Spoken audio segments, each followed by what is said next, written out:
Geetansh TV की ओर से आप सभी दर्शकों का बहुत बहुत स्वागत है। आज हम पहुंच चुके हैं रंका, और ये रंकागढ़ का प्रसिद्ध राज मंदिर ठाकुरवाड़ी है, जहां भगवान कृष्ण अपने बहन और भाई के साथ विराजमान है, जैसे कि वे जगन्नाथपुरी में है। और अब हम आपको लेकर चलेंगे रंका की उभरती हुई नवोदित चित्रकार अदिति पांडे के घर। गीतांश टीवी के सभी दर्शकों को गीतांश टीवी की ओर से नमस्कार। आज हमारे साथ जुड़ी हुई हैं गढ़वा में स्थित रंका प्रखंड की निवासी अदिति पांडे। हम आपका बहुत बहुत स्वागत करते हैं गीतांश टीवी की ओर से। इनका नाम अदिति है, और अदिति हमारे भगवान भास्कर यानी सूर्य, जो पूरी दुनिया को प्रकाशित करते हैं, उनकी माता का भी नाम था।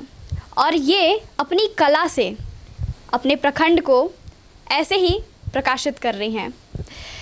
तो मैं सबसे पहले इनकी खासियत बता दूं कि जैसा कि आप पीछे देख सकते हैं, ये चित्रकारी करती हैं और काफ़ी सुंदर और बारीकी तरीके से करती हैं।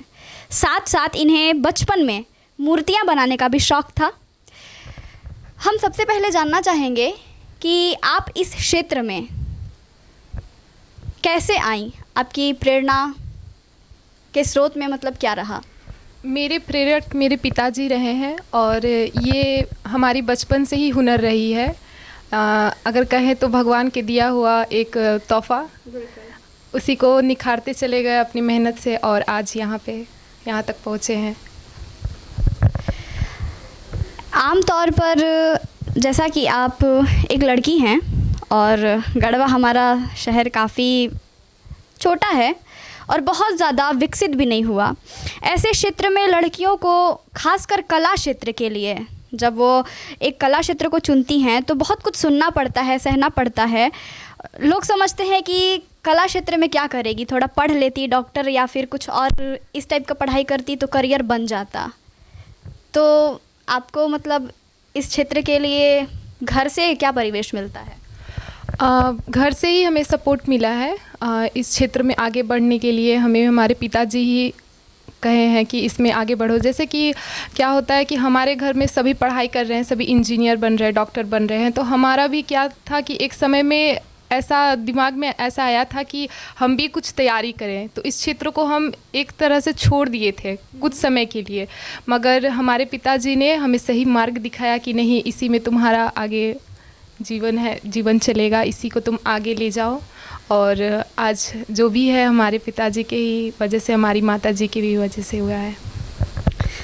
तो पढ़ाई से ज़्यादा आपको ये अच्छा लगता है या पढ़ना ज़्यादा अच्छा लगता है? नहीं, कला ज़्यादा पसंद है हमें। बचपन से ही हमारा हुनर रहा है, और ये हम सीखे भी नहीं है, ये खुद पे खुद हुनर के तौर पे हम करते गए और आज बनाना सीख गए। इनके पिताजी का विशेष धन्यवाद कि इनके पिताजी ने अपनी बच्ची के अंदर देखा कि वो पढ़ाई में ज़्यादा कंफर्टेबल फील करती है या फिर अपनी कला में। उनके पिताजी ने इसकी जो मजबूती है उसको पकड़ा और उसमें ये निखार कैसे पैदा करे उसके लिए प्रेरित किया। तो ऐसे पिता को हम बहुत बहुत नमन करते हैं। ये अदिति अपनी कला क्षेत्र को सिर्फ अपने तक सीमित नहीं रखी हैं। इन्होंने अपने अगल बगल के छोटे छोटे बच्चों को सिखाना प्रारंभ किया है, और ये सप्ताह में 2 दिन अपनी कला बच्चों को सिखाती हैं। और इसके साथ साथ अध्यात्म में भी इनकी रुचि है, गहरी रुचि है। उसके विषय में आप थोड़ा कुछ बताइए। अध्यात्म तो हमारे शुरू से ही घर से ही मिला है, जो भी शिक्षा मिला है हमें, क्योंकि हमारे दादाजी हैं, हमारे पिताजी हैं, शुरू से ही अध्यात्म में जुड़े हुए हैं। तो हम लोग अपने घर से ही सब कुछ सीखे हैं जो भी है। और बच्चों को सिखाना तो वो तो भीतर से आया कि नहीं, हम अपने बच्चों के लिए भी, हम तो अपने लिए सब कुछ करते हैं, सब पढ़ लिख रहे हैं, जो कर रहे हैं वो तो अपने लिए, मगर हम समाज के लिए क्या कर रहे हैं, हम दूसरों के लिए क्या कर रहे हैं। तो क्या होता है कि आने वाले जनरेशन में हम जब चाहते हैं कि हमारा जो अगल बगल का घर है वहाँ के बच्चे सही रहें, या अपने घर के बच्चे सही रहें, तो वो कहाँ से सीखते हैं? वो बड़ों से ही सीखते हैं। तो ये चीज़ हम देखें और बच्चों को शुरू किए सिखाना, और ये खुद के ही भीतर से ये चीज़ आया कि नहीं, बच्चों को भी सिखाना चाहिए। मैं आपको बता दूं, इनके अगल बगल के जितने भी छोटे छोटे बच्चे हैं उनको आप नमस्ते करिए तो वो राधे राधे बोलते हैं, और वो इनका सिखाया हुआ है। हमारे बच्चे अपने इतिहास को जाने, आध्यात्मिक क्षेत्र को जाने, इसके लिए इन्होंने एक प्रोजेक्टर भी रखा हुआ है। ये पेंटिंग्स के माध्यम से, प्रोजेक्टर के माध्यम से बच्चों को बताती हैं कि हमारे पूर्वज कौन रहे, भारत का इतिहास का क्या रहा, हमारा आध्यात्मिक क्षेत्र क्या रहा, भारत वास्तव में विश्वगुरु कैसे बना। तो इतनी छोटी उम्र में ये इतना बड़ा कार्य कर रही हैं। एक तरह से अपने आप में ये समाज के लिए बहुत बड़ी प्रेरणा के स्रोत में उभर रही हैं। हम कामना करेंगे कि आप भविष्य में काफ़ी ऊंचाई को छुएं और सिर्फ रंका ही नहीं, गढ़वा ही नहीं, पूरे देश का नाम दुनिया में रोशन करें। यूँ तो अध्यात्म का मतलब होता है अपने आप को जानना। मूल रूप से भारतीय संस्कृति में अध्यात्म का मतलब यही है कि आप अपने आप को जानें। लेकिन आजकल क्या है कि अध्यात्म का नाम लेते ही लोग समझ लेते हैं कि जो बच्चा या बच्ची अभी से अध्यात्म की ओर है वो आगे चल के सन्यासी बन जाएगा, इसलिए बुढ़ापे में अध्यात्म की ओर बढ़ना चाहिए। तो आपका क्या ख्याल है, आप क्या करने वाली हैं भविष्य में? जहाँ तक हम देखते हैं कि आज का जो सोसाइटी है, आज का जो समाज है, वो लड़कियों के लिए एक तरह से अकेले रहना सही नहीं है। तो जैसे कि हम अपने भगवान का पूजा करते हैं तो वो भी गृहस्थ जीवन जिए हैं। जैसे शिव हैं या कृष्ण है, राम है, तो वो यहाँ जब अवतार लिए तो वो गृहस्थ जीवन जी कर दिखाए हैं कि गृहस्थ जीवन जीते हुए कैसे अपने कर्म को करना है, कैसे अपने आध्यात्मिक चलना है, हाँ, सबको सही मार्ग दिखाना है। तो उसी तरह मेरे ख्याल से लड़कियों को संन्यास सही है, मगर हमारे नज़र में मतलब गृहस्थ जीवन ही सही होता है।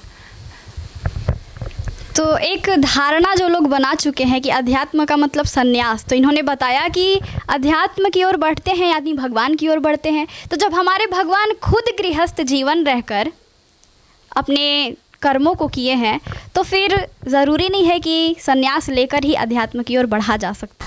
अच्छा अदिति, अभी लगभग कितने बच्चों को आप ये सिखा रही हैं? लगभग 30 से 40 बच्चे हो चुके हैं। पहले तो हम 2 बच्चों से सिखाना प्रारंभ किए थे, मगर धीरे धीरे बच्चे बढ़ने लगे। कब से ये प्रेरणा जगी आपको कि हमको खुद के साथ साथ बाकी बच्चों को भी अपने यहाँ ये सिखाना चाहिए? जैसे कि रंका में दुर्गा वाहिनी का संगठन हुआ था, तो उस समय हम आध्यात्मिक थे मगर अपने तक थे, अपने तक ही उसको सीमित रखते थे। मगर हुआ क्या, जैसे कि दुर्गा वाहिनी का संगठन हुआ तो बजरंग दल के जो हमारे भाई जो कार्य करते हैं उनको देख के भी हमें प्रेरित मिला है कि नहीं, दूसरों का भी सेवा करना चाहिए। तो हम अपने बच्चों को हम सोचे कि जैसे कि अगर एक गृह होता है, हम लोग घर बनाते हैं, उस घर का अगर नींव अगर मजबूत ना हो तो घर का छत कितना भी आप चाह लीजिए वो मजबूत नहीं हो सकता है। तो उसी तरह हमारा ये खुद का सोच खुद से भीतर से आया कि नहीं, हमें अपने बच्चों को भी सिखाना चाहिए। हिंदुत्व को अगर एक करना है, अगर अध्यात्म को आगे ले जाना है तो शुरू हम लोग को बच्चों से ही करना होगा। तो जैसा कि अभी सारे माता पिता भयभीत हो जाते हैं अगर छोटे से बच्चे अध्यात्म की ओर बढ़ जाएं, तो आप जिन बच्चों को सिखाती हैं उनके माता पिता की क्या प्रतिक्रिया है? बहुत अच्छी है, वो खुश हैं कि हमारे बच्चे सही मार्ग पे जा रहे हैं। मगर ये है कि कहीं ना कहीं माता पिता का भी कमी है, क्योंकि हम अपना प्रयास तो कर रहे हैं मगर माता पिता को भी ये समझना होगा कि वो भी अपने बच्चों को सिखाएं घर पे कुछ। तो आप चूँकि बच्चों को इस तरह की शिक्षा दे रही हैं और बच्चों को किसी क्षेत्र में बांध पाना बड़ा मुश्किल काम है, किंतु आप ये कर रही हैं, तो आप हमें बताइए कि बच्चों को इस ओर कैसे बढ़ाएं इस तरह के माहौल में? देखिए, जैसे कि हम एक संगठन से जुड़े हैं, आध्यात्मिक में तो है ही मगर हम एक कला के क्षेत्र में भी हैं, हाँ, कलाकार भी हैं। तो बच्चे क्या होते हैं कि तरह तरह के रंग को देख के आकर्षित होते हैं या खेल कूद एक्टिविटी को देख के आगे बढ़ते हैं। तो ऐसा नहीं कि हम उन्हें आध्यात्मिक ही सिखाते हैं, कुछ ऐसा खेल खिलाते हैं उन्हें जो बच्चे हमारी ओर खींच के आते हैं। मतलब बच्चों के साथ बच्चा जैसा बन के रहना पड़ता है, तो बच्चे लोग हमसे मिलजुल के रहते हैं। मतलब खेल खेल में ही बच्चों को कैसे दिशा दिखाई जा सकती है, इस बात को अदिति समाज के सामने रख रही हैं।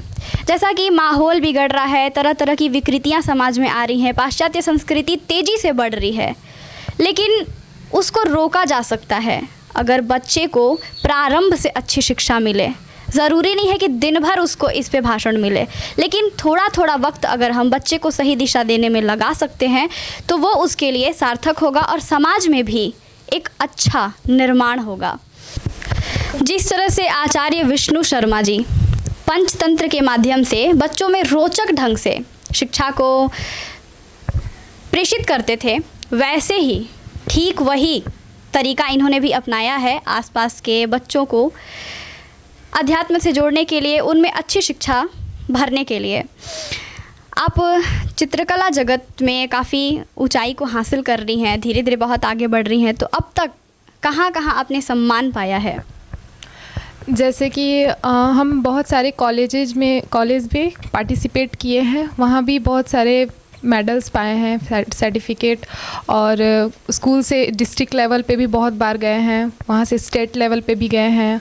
और अभी फ़िलहाल में ही लातेहार में आए हमारे झारखंड के शिक्षा मंत्री से वहाँ भेंट हुआ हमें। उन्होंने भी हमें बहुत इस क्षेत्र पे आगे बढ़ने का बधाई दिए और वहाँ से भी हमें सर्टिफिकेट मेडल मिला उनके द्वारा। और यही कुछ दिन पहले, 2 दिन पहले, अभी हमें सिविल कोर्ट में भी बुलाया गया था।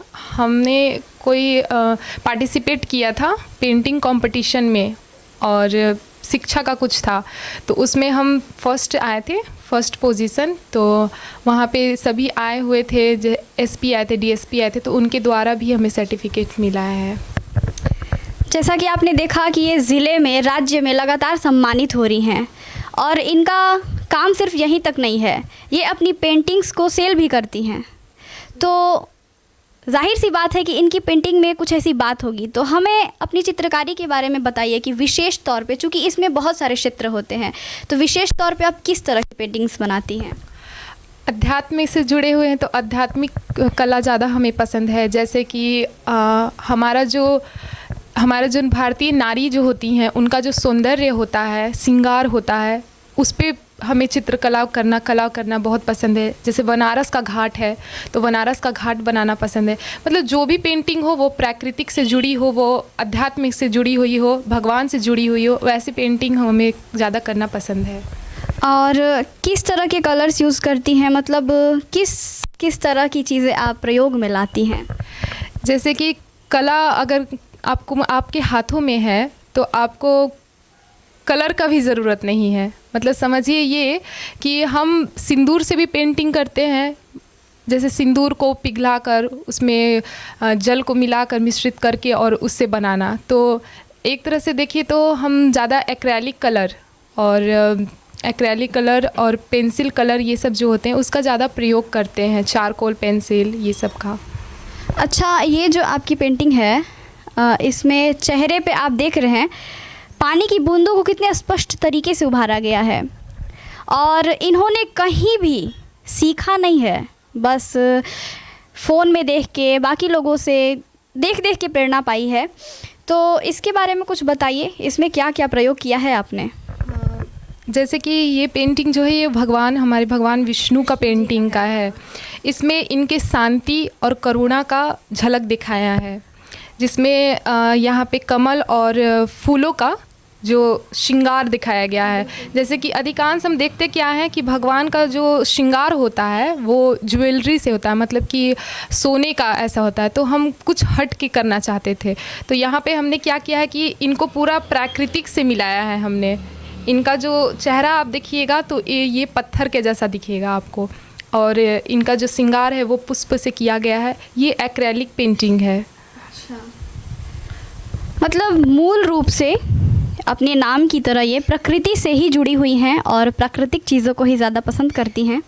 सबसे पहले तो मैं आग्रह करूँगी रंका प्रखंड के निवासियों से कि ये बच्ची जो निरंतर बढ़ रही है और अपने साथ साथ औरों को लेकर बढ़ने की क्षमता रखती है, चाह रखती है, तो इसके इस प्रतिभा को बढ़ावा दिया जाए, इसको सपोर्ट किया जाए।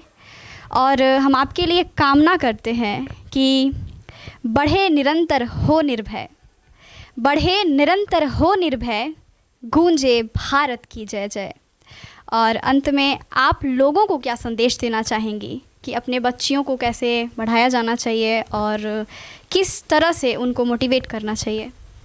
सबसे पहले ये है कि यदि आप अपने बच्चों को आगे बढ़ना देखना चाहते हैं तो उन्हें अध्यात्म से जोड़ना शुरू कर दीजिए, क्योंकि अध्यात्म से जोड़िएगा तो उनका संस्कार झलकने लगेगा, और संस्कार रहेगा तो वो आगे ज़रूर बढ़ेंगे। तो हम चाहेंगे कि आप सभी माता पिता से यह विनती रहेगा कि आप सभी बच्चों को पढ़ाइए, सब ज्ञान दीजिए, मगर उन्हें अध्यात्म से ज़रूर जोड़िए। अध्यात्म यानी आत्मज्ञान। जब तक बच्चे को अपना ज्ञान नहीं होगा तब तक वो पैसे भले कमा ले पर जीवन को समझ नहीं पाएगा।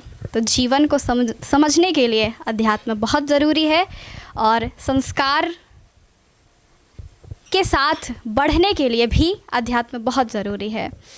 आपसे मिलकर बहुत अच्छा लगा और बहुत बहुत धन्यवाद गीतांश टीवी की ओर से आपका। आपने हमें समय दिया, हमारे साथ जुड़ी और लोगों तक अपने विचार को साझा किया। इन्हीं के साथ गीतांश टीवी की ओर से आप सभी का बहुत बहुत धन्यवाद।